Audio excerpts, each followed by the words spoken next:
Do you know आपकी class 12th में जो सबसे इम्पॉर्टेंट चैप्टर है ऑर्गेनिक से, that is one of the important chapters है haloalkanes and haloarenes. अब इसी चैप्टर में एक प्रकार के रिएक्शंस आते हैं which is your substitution reaction, जिनको प्यार से SN1 SN2 के नाम से आप जानते होंगे अगर थोड़ा सा आपने haloalkanes haloarenes touch भी किया है। अब ये SN1 SN2 इतने क्रिटिकल क्यों होते हैं? क्योंकि यहाँ पे पहली बार बहुत ढंग से स्टीरियोकेमिस्ट्री इंट्रोड्यूस होती है। Stereochemistry, optical activity, chiral centre, ये सारी बातों का यहाँ पे जिक्र होता है। रास्मिक मिक्सचर क्या होता है इसका जिक्र होता है, साथ ही में इन्वर्जन, रिटेंशन। अब मैम एक मॉलिक्यूल का जब रिएक्शन होता है तब वो इतनी सारी चीज़ें एक साथ कैसे कर लेता है? अगर आपको इसमें थोड़ा सा भी डाउट है या जो भी चीज़ें आज के इस लेक्चर से कंप्लीट हो जाएंगी, आपकी सॉल्व हो जाएंगी। ऐसा क्यों है? क्योंकि बच्चा मैं आपको ऐसे रियल टाइम मॉलिक्यूल्स की मूवमेंट इन 3D स्ट्रक्चर दिखाने वाली हूँ, जहाँ पे हम रोटेट कर करके सारे मॉलिक्यूल्स देखेंगे और आपके सारे डाउट्स क्लियर हो जाएंगे फॉर श्योर। अब देखिए सबसे पहले हैलो एल्केन्स या हैलो अरीन्स की बात कर लेते हैं। वो है क्या? फॉर एग्जाम्पल आपने एक नॉर्मल एल्केन बनाया, एल्केन बना के जो एल्केन में क्या होता है, कार्बन होते हैं दो, फॉर एग्जाम्पल ईथेन, उसमें मेरी 6 हाइड्रोजन जुड़ी है। आपने क्या किया, एक हाइड्रोजन उसकी एक हैलोजन एटम से रिप्लेस कर दी। X रिप्रेजेंट करता है हैलोजन। हैलोजन कुछ भी हो सकता है, फ्लोरीन, क्लोरीन, ब्रोमीन, आयोडीन, जो भी ग्रुप 17 है। ये है हमारा हैलो एल्केन। अब हैलो अरीन्स क्या होते हैं? जब बेंजीन रिंग से जो हाइड्रोजन रिप्लेस होके वहाँ पे डायरेक्टली आपका एक हैलोजन जुड़ जाता है, मतलब जब डायरेक्टली बेंजीन रिंग से हैलोजन जुड़ा है तो उसको बोलते हैं हैलो अरीन। अब जब एक ही हैलोजन्स जुड़े हैं तो इनको बोलते हैं मोनो हैलो एल्केन्स या मोनो हैलो अरीन्स। आप देखिए कि ये पूरी कार्बन चेन में एक ही आपका हैलोजन है, यहाँ पे भी पूरी कार्बन रिंग में आपका एक ही हैलोजन है। दिस मीन्स मोनो, मोनो का मतलब सिंगल। सिमिलरली थोड़ा सा बेसिक्स हम कर लेते क्लियर। डाई हैलो एल्केन्स क्या होते हैं? डाई हैलो मतलब हमारी कार्बन चेन पे 2 हैलोजन्स लगे हैं तो डाई हैलो हो गया।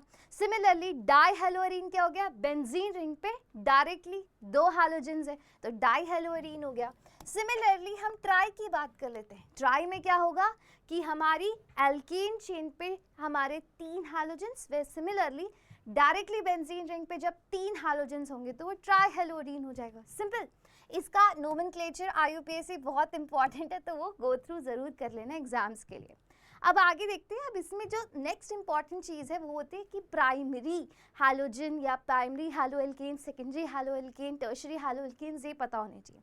तो प्राइमरी हैलो एल्केन क्या है? फॉर एग्जाम्पल ये मेरा कार्बन जब सिर्फ एक कार्बन से जुड़ा है, एक और कार्बन से, दिखाई दे रहा है this carbon is attach to 1 alkyl chain. R represent करता है ब्लू कलर का एल्काइल चेन। बाकी दोनों हाइड्रोजन है, देखिए ये भी हाइड्रोजन है आपकी, आप इधर थोड़ा सा घुमाओगे तो हाइड्रोजन है, वो भी हाइड्रोजन है। सिर्फ ये जो ब्लू वाला है ना, व्हाइट, आप बॉल्स याद रखो, व्हाइट इज हाइड्रोजन। अभी ज़्यादा घुमा के नहीं देखते, हम देखते हैं व्हाइट बॉल्स हाइड्रोजन है।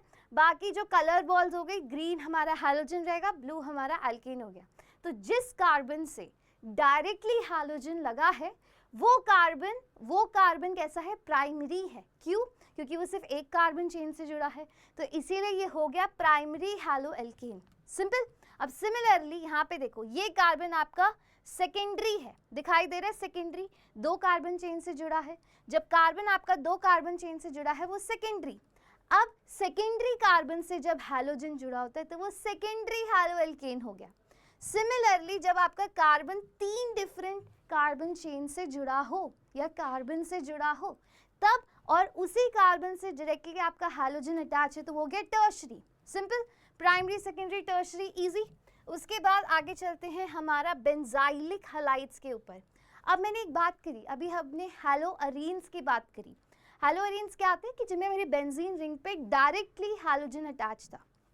जो बेंजाइलिक एल्केन्स है those are different. Benzylic alkanes क्या होते हैं? देखो तीनों में बेंजीन रिंग है, बस बेंजीन रिंग से जो डायरेक्टली कार्बन अटैच होगा, सभी को दिख रहा है डायरेक्टली, उस कार्बन से जब हैलोजन लगी होगी तब वो हो जाती है आपकी benzylic. This position is benzylic. जो कार्बन डायरेक्टली बेंजीन रिंग से अटैच्ड है, जब भी उस पर कुछ लगा होता है that is your benzylic position. Understood? अब बेंजाइलिक पोजीशन पे अगर आपका फॉर एग्जांपल ये कार्बन है, ये कार्बन केवल एक कार्बन से जुड़ा है, एक कार्बन चेन से, इसका मतलब ये प्राइमरी कार्बन हो गया। प्राइमरी से जब हैलोजन डायरेक्टली जुड़ा है तो ये हो जाएगा प्राइमरी बेंजाइलिक हैलाइड। सिंपल। यहाँ पे फिर से ये बेंजाइलिक पोजीशन है, यहीं पे हैलोजन लगा है। अब ये वाला जो कार्बन है मेरी एक एल्काइल चेन से जुड़ा है, दिख रहा है, बाकी पीछे हाइड्रोजन है, तो 1 and 2, अब ये 2 कार्बन चेन से जुड़ा है, एक बेंजीन की है, तो ये हो गया सेकेंडरी। फिर सिमिलरली सेकेंडरी बेंजाइलिक हैलाइड, और सिमिलरली यहाँ पे देखो, यहाँ पे ये 1 2 3 कार्बन चेन से जुड़ा है आपका वो बेंजाइलिक हैलोएल्कीन, तो इसीलिए हो गया टर्शरी बेंजाइलिक हैलाइड। सिंपल हुआ, प्राइमरी टर्शरी। अब जो हमने ये बॉन्ड बनाई है, कौन सी बॉन्ड, कार्बन और हैलोजन के बीच की बॉन्ड, ये किस प्रकार की होती है, तो let us see the nature of the CX bond. बहुत इंपॉर्टेंट है, बहुत इंटरेस्टिंग है। अब देखो CX बॉन्ड मैंने क्या बोला था, हर हैलोजन से बनती है, जैसे कि फ्लोरीन, और यहाँ पे बनी क्लोरीन से, यहाँ पे बनी देखो धीरे धीरे ब्रोमीन से, यहाँ बनी आयोडीन से। आपको क्या दिख रहा है, बॉन्ड लेंथ देखना।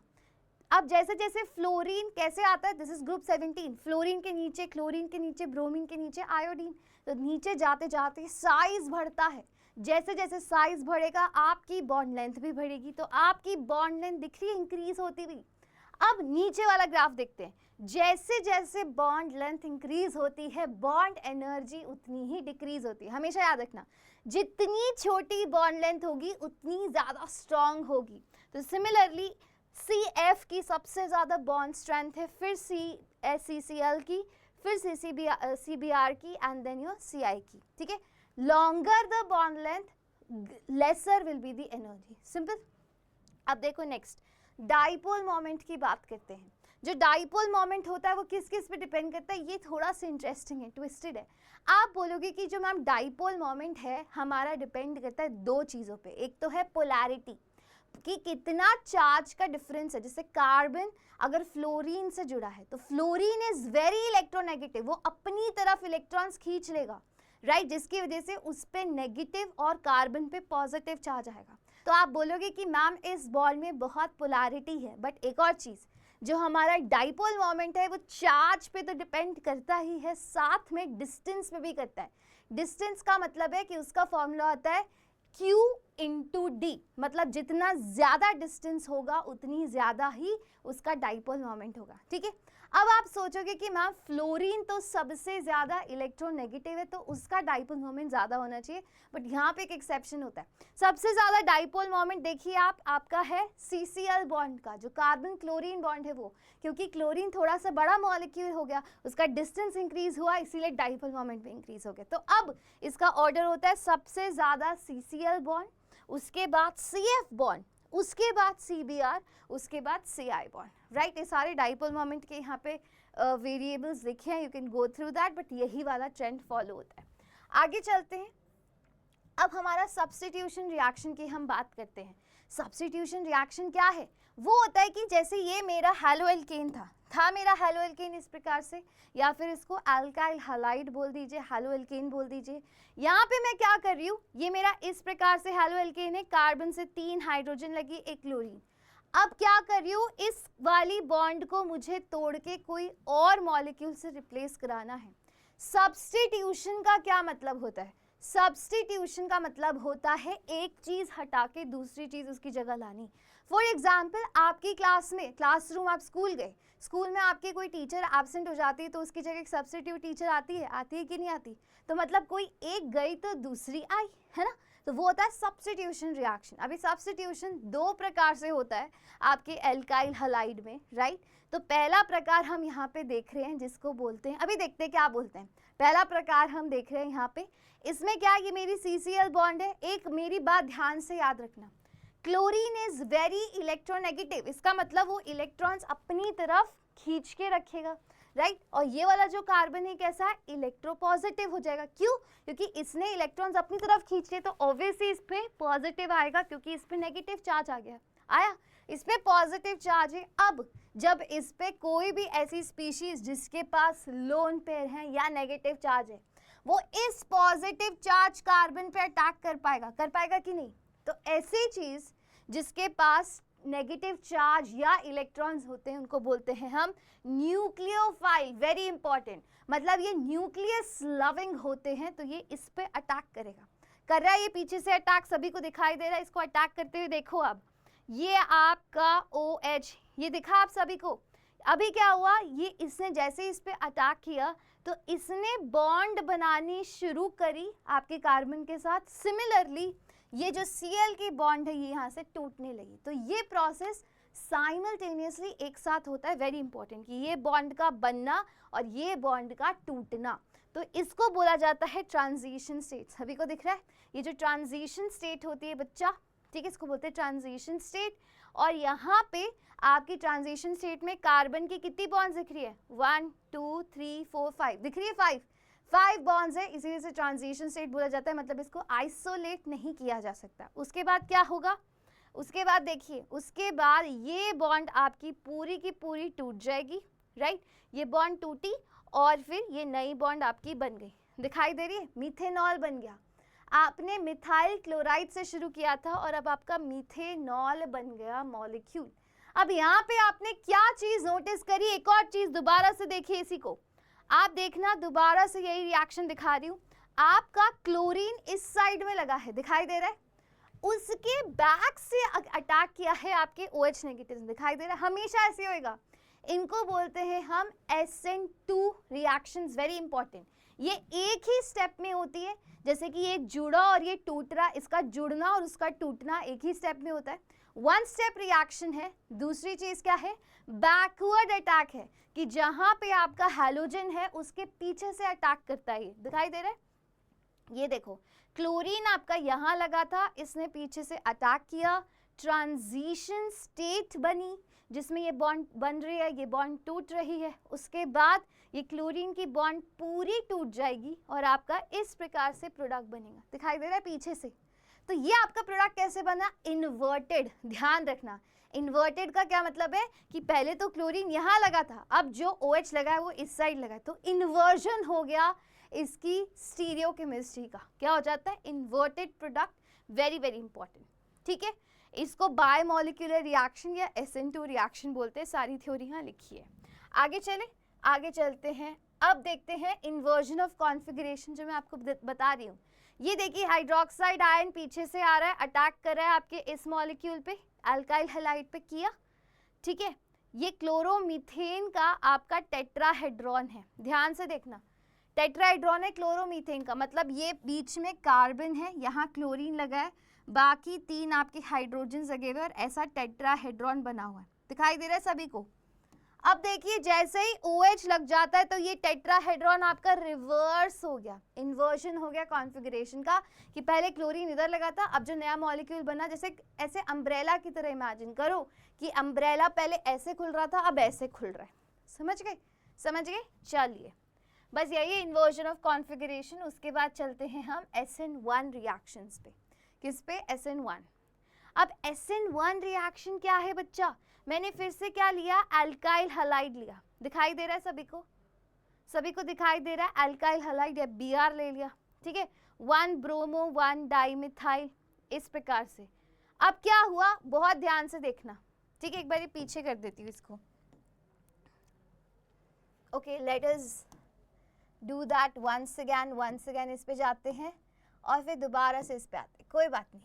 हाँ जी, देखिए ये मॉलिक्यूल देखो अच्छे से, यहाँ पे Br लगा हुआ है, अभी इसको ध्यान से देखना, ब्रोमीन कैसा है, इट इज़ वेरी इलेक्ट्रोनेगेटिव, तो क्या करेगा, ये अपनी तरफ इलेक्ट्रॉन्स अट्रैक्ट करके रखेगा, जिसकी वजह से क्या होगा, अब देखो ये ब्रोमीन है, अभी देखना क्या होता है, अभी ये बॉन्ड पहले टूटी, जब मैं SN1 रिएक्शन करा रही हूँ तब मेरा क्या होता है, पहले बॉन्ड टूटती है। अभी SN2 में क्या देखा था कि बॉन्ड बनना और टूटना एक साथ हो रहा था, यहाँ पे क्या हो रहा है कि मेरी पहले ये बॉन्ड टूटी, जो मुझे हैलाइड को हटाना है वो मैंने तोड़ दिया, और जिसकी वजह से कार्बन पे पॉजिटिव चार्ज आ गया और ये प्लेनर स्ट्रक्चर बन गया, है ना, क्योंकि sp2 हाइब्रिडाइज हो गया, तो this is a planar structure now. अब ये जो ब्रोमीन है ये अलग हुआ, हो गया अलग। अब क्या होगा, अब जो आपका न्यूक्लियोफाइल है वो आएगा, देखना अभी वो आएगा, ये न्यूक्लियोफाइल आया, ये न्यूक्लियोफाइल आया यहाँ से, देखिए यहाँ से आया न्यूक्लियोफाइल, और ये इस प्रकार से इसने बॉन्ड बना ली और आपका इस प्रकार से मॉलिक्यूल बन गया। Easy easy. अब आप बोलोगे कि मैम इसका न्यूक्लियोफाइल भी बैकवर्ड से आएगा क्या, नहीं, यहाँ पे क्या हुआ बच्चा, पहले आपको याद है पहले क्या हुआ था, बॉन्ड टूटी थी, बॉन्ड टूट गई, मेरा जो कार्बन है वो प्लेनर बन गया। अब कहीं से भी आओ आप न्यूक्लियोफाइल, इधर से आओ इधर से आओ, आई डू नॉट केयर, कहीं से भी आ सकता है, कहीं से भी अटैक हो सकता है। तो यहाँ पे इसी वजह से आपको दो प्रकार के प्रोडक्ट्स मिलते हैं, उसी के बारे में बात करते हैं। यहाँ पे अटैक बोथ साइड से होता है। आपको कोई पूछेगा कि SN1 में कहाँ से अटैक होता है, बोथ साइड, SN2 में बैक साइड, समझ गए। अब सिमिलरली क्योंकि यहाँ दोनों तरफ से अटैक हो रहा है, तो आपका जो प्रोडक्ट बनता है वो बनता है किस प्रकार का, वो बनता है रैसिमाइज्ड प्रोडक्ट। मैं बताती हूँ कैसे।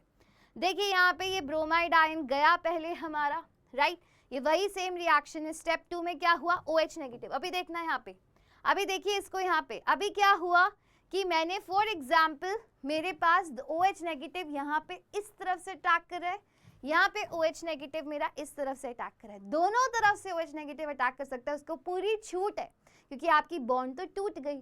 तो अब यहाँ दोनों तरफ से अटैक होता है, तो आपके पास इसी वजह से दो प्रकार के प्रोडक्ट्स मिलते हैं। आपको दिखाई दे रहे, एक तो मिला रैसिमाइजेशन प्रोडक्ट, एक तो मिला आपको इन्वर्टेड प्रोडक्ट, और एक मिलता है इन्वर्जन। आपको समझ आया? इन्वर्टेड प्रोडक्ट सभी को समझ आया कि नहीं आया? इन्वर्टेड प्रोडक्ट क्या था, जिसमें मेरा कार्बन के पीछे से अटैक हो रहा था, तो इन्वर्टेड प्रोडक्ट, ठीक है। अब इसमें क्या है, पीछे से जब अटैक होगा तो इन्वर्टेड प्रोडक्ट मिलेगा, और जब उसी तरफ से अटैक होगा जहां से आपकी ब्रोमीन गई थी या जो भी हाइड्रोजन गया था, तो आपका रिटेंशन का प्रोडक्ट मिलेगा। वेरी इंपॉर्टेंट, यहाँ दो प्रकार के प्रोडक्ट्स मिलते हैं, which is inverted as well as कौन सा, रिटेंशन प्रोडक्ट। रिटेंशन मतलब जो पहले कॉन्फ़िगरेशन थी वो सेम इस बार भी मिलेगी प्रोडक्ट में। अब आप बोलोगे कि मैम कितना इन्वर्जन हो जाता है, कितना आपका रिटेंशन होता है, तो इसी को बोलते हैं रैसिमाइजेशन। रैसिमाइजेशन क्या होता है, जब इन्वर्टेड और आपका रिटेंशन वाला प्रोडक्ट की मात्रा 50% बनती है। कैसे बनती है, वो भी 50% बना, ये भी 50%, तब वो बनता है आपका रैस्मिक मिक्सचर। क्या बनता है, racemic mixture. Very very important. Racemic mixture होता है कि जितना, देखो ये ब्रोमीन गया यहाँ से दिखाई दिया, ब्रोमीन को हमने भगा दिया बॉन्ड तोड़ के, अब आपका जो OH माइनस आएगा वो दोनों तरफ से आएगा, आया दोनों तरफ से, तो एक आपका इधर से आया जहाँ से ब्रोमीन टूटा आया, तो ये तो सेम प्रोडक्ट बना, और यहाँ पे इन्वर्टेड प्रोडक्ट बना। जहाँ पे सेम कॉन्फ़िगरेशन का बनता है उसे बोलते हैं हम रिटेंशन। अंडरस्टूड? चले आगे। अब इसी के बारे में थोड़ी और बात कर लेते हैं। अब देखिए हमने यहाँ पे बनाया अपना हेलो एल्केन मॉलिक्यूल, सभी को दिखाई दे रहा है किस प्रकार का है। दिस इज योर टर्शरी, नहीं दिस इज योर सेकेंडरी। यहाँ पे एक और दो कार्बन चेन से जुड़ा हुआ है, सेकेंडरी हेलो एल्केन है, दिखाई दे रहा है। अब देखिए नेक्स्ट क्या करते हैं, this is asymmetric alkyl halide. अब आपके पास यहाँ तीन तरह के प्रोडक्ट्स यहाँ पे दे रखे हैं, बहुत अच्छे से देखना। अभी क्या होगा, आपका यहाँ पे ये X टूटा, और क्या हुआ, आपका जो Y है कुछ भी हो सकता है, X इज योर हैलोजन। अब इसकी जगह आपने कोई भी न्यूक्लियोफाइल जोड़ दिया, जैसे अभी OH जोड़ रहे थे, अगर उसी जगह पे देखो उसी डायरेक्शन में आके OH जुड़ा तो इसको बोल रहे रिटेंशन, बोला। सिमिलरली जब पीछे से आके जुड़ रहा है तो इन्वर्जन। अब जब इन दोनों का मिक्सचर हो जाता है, अगर वो 50 और फिर मिक्सचर ऑफ प्रोडक्ट्स को बोलते हैं रैसिमाइजेशन। क्या बोलते हैं, रैसिमाइजेशन। जब ये दोनों एक साथ मिलते हैं और जब इन दोनों का परसेंटेज 50-50 होता है तो उसको बोलते हैं रैस्मिक मिक्सचर। ठीक है, चलो आगे चलते हैं। उसके बाद थोड़ा सा अंडरस्टैंड कर लेते हैं हम कायरलिटी के बारे में, right. Understanding chirality, let us start. हाँ जी, अभी स्टार्ट हो जाएगा, do not worry about that. हाँ, कायरलिटी क्या है, ये बहुत इंपॉर्टेंट है। देखो, chirality an object that can not be super impose on it's mirror image is called chiral. मतलब ऐसा ऑब्जेक्ट जिसकी मिरर इमेज, आप अपने आपको शीशे में देखते हो तो आपकी क्या दिख रही है सामने, मिरर इमेज। इतना तो फिजिक्स में पढ़ा है। तो आपके हाथ, फॉर एग्जांपल ये मेरा हाथ है और ये मेरा क्या है, दूसरा हाथ है ना, ये एक दूसरे की लगता है मिरर इमेज की। मैं जैसे शीशे में देखती हूँ ना, उसी प्रकार से दिख रहा है। थंब इधर है तो ये थंब भी इधर दिखता है, ये फिंगर इधर है, ये फिंगर भी इधर दिखती है, राइट। जिस प्रकार से मिरर में देखती हूँ वैसे दिख रहा है। बट जब मैं इनको सुपर इम्पोज करने की कोशिश करूंगी तो ये सुपर इम्पोज नहीं होती। मतलब लगता है कि मिरर इमेज है, but mirror images are non superimposable. तब होते हैं वो आपके chiral molecules. Very important, chiral molecules वो होते हैं जैसे जिनकी मिरर इमेज अगर बनाई, ये देखो ये कप एक दूसरे पे एकदम दिखा, ये कप एक दूसरे पे एकदम क्या हो गया, सुपर इम्पोज, पर ये हाथ नहीं हो पाए, ये हाथ नहीं हो पाए, तो हाथ आपके कायरल ऑब्जेक्ट सिग्निफाई करते हैं। और ये जो कप है ये कैसा होता है आपका, ए कायरल, ये कायरल नहीं है। और जो कायरल ऑब्जेक्ट्स होते हैं वो ऑप्टिकल एक्टिविटी दिखाते हैं। अब मैम आपने तो ये नॉर्मल ऑब्जेक्ट से कायरलिटी समझा दी कि जिसकी non super imposable mirror image होगी वो कायरल है। अब मैं मॉलिक्यूल्स में कैसे देखूंगी कौन सा कायरल है और कौन सा नहीं, तो यहाँ पे देखते हैं किस प्रकार से देखेंगे। देखिए फॉर एग्जाम्पल, देखिए यहाँ पे अभी शुरू करते हैं हमारे 3D molecules, chirality of organic compounds, right. यहाँ पे देखिए आपके पास क्या है, आपके इस प्रकार से एक प्रोपेनॉल या एक ब्यूटेनॉल लिया, ध्यान से देखना। अब यहाँ पे जो ये कार्बन है ये मेरे दो सेम ग्रुप से जुड़ा है, यहाँ दिखाई दे रहा है। और यहाँ पे जो ब्यूटेन टू ऑल है यहाँ पे ये 1 2 3 4, इसके चारों के चारों ग्रुप्स क्या हैं, एक दूसरे से अलग दिखाई दे रहे हैं। तो ऐसा कार्बन, मेरी बात ध्यान से सुनना, ऐसा कार्बन जिससे 4 ग्रुप्स लगे होने चाहिए, पहला कंडीशन, कार्बन sp3 हाइब्रिडाइज्ड, उससे 4 ग्रुप्स होने चाहिए और चारों डिफरेंट होने चाहिए। इस प्रकार से चारों, जैसे ब्यूटेन टू ऑल में आपके इस कार्बन से ये मिथाइल, ये इथाइल, ये हाइड्रोजन, ये हाइड्रोक्सी, चारों डिफरेंट है, तो ये आपका कायरलिटी शो करेगा। क्या शो करेगा, कायरलिटी। इसकी जो मिरर इमेज होगी वो नॉन सुपर इम्पोजिबल होगी। यहाँ पे आपको दो मॉलिक्यूल सेम दिख रहे हैं जिसकी वजह से ये नॉट कायरल मॉलिक्यूल होगा। कैसा होगा, नॉट कायरल, ठीक है। देखो यहाँ पे भी अभी यही समझाएगा ये। सेकेंड टेस्ट ऑफ कायरलिटी क्या है, यहाँ पे देखिए वही है। सेकेंड टेस्ट क्या है जो मैंने आपको बताया कि इनकी जो मिरर इमेजेस हैं नॉन सुपर इम्पोजिबल केवल तब होंगी जब उससे 4 डिफरेंट ग्रुप्स अटैच होंगे, right. Non super imposable mirror image. देखो अब क्या किया इसने, अब क्या किया, इसको रोटेट किया 180 डिग्री से, क्या किया, रोटेट किया 180 डिग्री से, तब भी यही आया, ठीक है। अब ये देखो ये 180 डिग्री से हमने रोटेट किया, दिखाई दे रहा है, इसको 180 से रोटेट किया, इसको भी 180 से रोटेट किया। अब क्या इसकी मिरर इमेजेस सुपर इम्पोजिबल हैं, देखिए अब इनको सुपर इम्पोज करके देखते हैं। ये देखो दिखाई दिया, ये वाला जो प्रोपेन वाला था उसकी तो एकदम सुपर इम्पोज हो गई एक दूसरे पे, बट ये वाली नहीं हुई। तो जैसे ही मैंने 180 डिग्री पे रोटेट किया, राइट, तो वैसे ये नॉन सुपर इम्पोजिबल है, इसीलिए ऑप्टिकली एक्टिव है।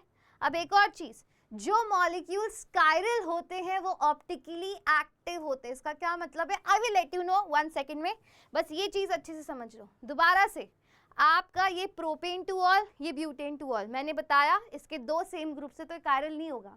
अभी एग्जाम्पल के साथ बता रहे हैं, नॉन सुपर इम्पोजिबल आपको दिखेगा। आपने पहले इसकी मिरर इमेज बनाई, मिरर इमेज बनाते ही इसको 180 डिग्री से रोटेट कर दिया। देखो ये मिरर इमेज बनाई, अब देखना इसको रोटेट करते हुए, ये मैंने रोटेट किया, सभी को दिखाई दिया, ये इधर चला गया, इधर चला गया। इसी मॉलिक्यूल को 180 डिग्री से रोटेट किया। अब क्या करूंगी, इसको एक दूसरे पे सुपर इम्पोज करके दिखाते हैं। अब देखना देखना देखना, अब ऊपर वाला पूरा सुपर इम्पोज हो गया, इसका मतलब not chiral, not optically active. नीचे वाला कायरल क्योंकि वो है ऑप्टिकली एक्टिव, क्योंकि वो कैसा है, वो है आपका नॉन सुपर इम्पोजिबल। अंडरस्टूड, चलते आगे, नेक्स्ट पे चलते हैं हम अपना। अब वही चीज है कि इसकी कायरलिटी देखने के लिए हमें चाहिए एक एसिमेट्रिक कार्बन, वही बात मैंने बता दी। उसके बाद आगे चलते हैं हम ऑप्टिकली इनएक्टिव कंपाउंड्स के पास में, ठीक है। ऑप्टिकली इनएक्टिव, देखो अब मैंने क्या बोला कि ma'am optically active, optically inactive का क्या मतलब है बच्चा। ऑप्टिकली एक्टिव वो कंपाउंड्स होते हैं, पहले ये समझो कि ऑप्टिकल एक्टिविटी हम किससे देखते हैं, हम देखते हैं पीपीएल लाइट से। पीपीएल लाइट क्या है, जैसे कि ये लाइट आ रही है, ये लाइट की जो फ्रीक्वेंसी है ना, जो डायरेक्शन है वो हर साइड है, इधर इधर इधर इधर हर साइड जा रहा है। फिर यहाँ पे आप क्या लगा देते हो, एक पोलराइजर लगा देते हो। ये अनपोलराइज लाइट है कि यहाँ पे इस डायरेक्शन में भी ये जा रही है, इस डायरेक्शन में भी रोटेट हो रही है, इस डायरेक्शन में भी रोटेट हो रही है, राइट। अब आपने इसे पोलराइजर लगा दिया, इसमें क्या किया, ये सिर्फ एक ही डायरेक्शन में लाइट को पास होने देता है, दिखाई दे रहा है। अब पोलराइज लाइट आ रही है आपके पास, इसको बोलते हैं प्लेन पोलराइज लाइट, दिखाई दे रही है, एक प्लेन में आ रही है। अब यहाँ पे हर डायरेक्शन में आ रही थी। अब जैसे ही यहाँ पे एक पोलराइजर लगा दिया हमने तो एक प्लेन में आ रही, इसको बोलते हैं पीपीएल लाइट। अब ये पीपीएल लाइट का क्या किया हमने, यहाँ पे देखो, अब इसको मैंने ये कंपाउंड है यहाँ पे इससे पास कराया, तो देखो जिस डायरेक्शन में लाइट आ रही थी उसी डायरेक्शन में चली गई। इसका मतलब है ये ऑप्टिकली इनएक्टिव, कि इसने इस लाइट को रोटेट नहीं किया तो वो कंपाउंड है ऑप्टिकली इनएक्टिव। और वो सारे के सारे जो एक कायरल नॉट कायरल कंपाउंड्स थे वो सारे ऑप्टिकली इनएक्टिव होते हैं। जिनकी मिरर इमेज सुपर इम्पोजेबल होती है वो ऑप्टिकली इनएक्टिव होते हैं, वो इस लाइट को रोटेट नहीं कर पाते। बट सिमिलरली अगर आपका कंपाउंड ऑप्टिकली एक्टिव है तो वो क्या करता है, वो इसी पीपीएल लाइट को रोटेट कर देता है, या तो राइट डायरेक्शन में, जैसे इसने राइट डायरेक्शन में किया तो ऐसे कंपाउंड्स को बोलते हैं डेक्स्ट्रो रोटेटरी, और क्योंकि उन्होंने रोटेट किया कंपाउंड को इसीलिए बोलते हैं ऑप्टिकली एक्टिव। ठीक है, तो ये डेक्स्ट्रो रोटेटरी हो गए। सिमिलरली अगर उन्होंने लाइट को किसकी डायरेक्शन में, लेफ्ट डायरेक्शन में रोटेट किया तो उनको बोलते हैं लीवो रोटेटरी कंपाउंड्स। अब आप बोलोगे कि मैम कैसे पता चलेगा कौन सा लीवो है कौन सा डेक्स्ट्रो है, तो आप कभी भी देख के नहीं बता सकती, एक्सपेरिमेंटली ही पता लग सकता है। एग्जाम में अगर आएगा कि बताइए ये कंपाउंड डेक्स्ट्रो है कि लीवो है, आप बोलोगे हमें नहीं पता, नहीं पता चल सकता, केवल एक्सपेरिमेंटली पता चल सकता है। ठीक है, सो दैट इज इट। आज मैंने आपको पूरी स्टीरियो केमिस्ट्री ऑप्टिकली एक्टिविटी यहाँ पे सारी समझा दी। But before you guys go away, मेरे पास एक लास्ट आपके लिए न्यूज़ है to share. The news is कि Rankless is here with the AITS test series, जहाँ पे आपको नीट के और जेई के दोनों में आपको क्या मिलते हैं, 18 टेस्ट्स मिलते हैं। अब ये टेस्ट कैसे होंगे, अगर जेई का आप पेपर दोगे तो जेई में आपके जेई एडवांस, जेई मेंस, इन दोनों प्रकार के टेस्ट आपके लिए डिज़ाइन किए गए हैं। मेजर टेस्ट, माइनर टेस्ट, हर प्रकार का टेस्ट बच्चा यहाँ पे अवेलेबल है। यहाँ की खास बात क्या है कि ये जो पेपर्स आप दोगे इसका डिटेल सोल्यूशन आपको मिलेगा, साथ ही में ये एरर लेस पेपर्स हैं। काफ़ी मार्केट में पेपर्स टेस्ट सीरीज होती हैं but those are full of errors, but this is a trademark of rank plus की एरर लेस पेपर्स है। साथ ही में आपको परफॉर्मेंस रिपोर्ट मिलेगा, मतलब कि आपका जैसे ही टेस्ट हो जाता है उसके बाद आपको पता चलेगा कि आपका कौन सा सब्जेक्ट वीक है, कौन सा टॉपिक स्ट्रॉन्ग है, ये सारी चीज़ें, एंड आपकी ऑल इंडिया रैंक भी निकाली जाएगी so that you know where you stand in your NEET और जेई प्रिपरेशन। आपको क्या करना है, केवल रैंक प्लस की ऐप डाउनलोड करनी है, वहाँ जाके AITS सर्च करना है after registering yourself, and then आपको मिल जाएगा ये टेस्ट सीरीज, कैसे टेस्ट सीरीज में एनरोल होने का procedure. And if you still have doubts, आप नीचे टेलीग्राम चैनल पे जाके हमें फॉलो कर सकते हैं, you can ask A follow up questions, and साथ ही में आप हमें नीचे कमेंट सेक्शन में भी पूछ सकते हैं कोई भी क्वेरीज, एंड जो भी हो we always respond. This is the team of rank plus, thank you so much and I will see you in the next video.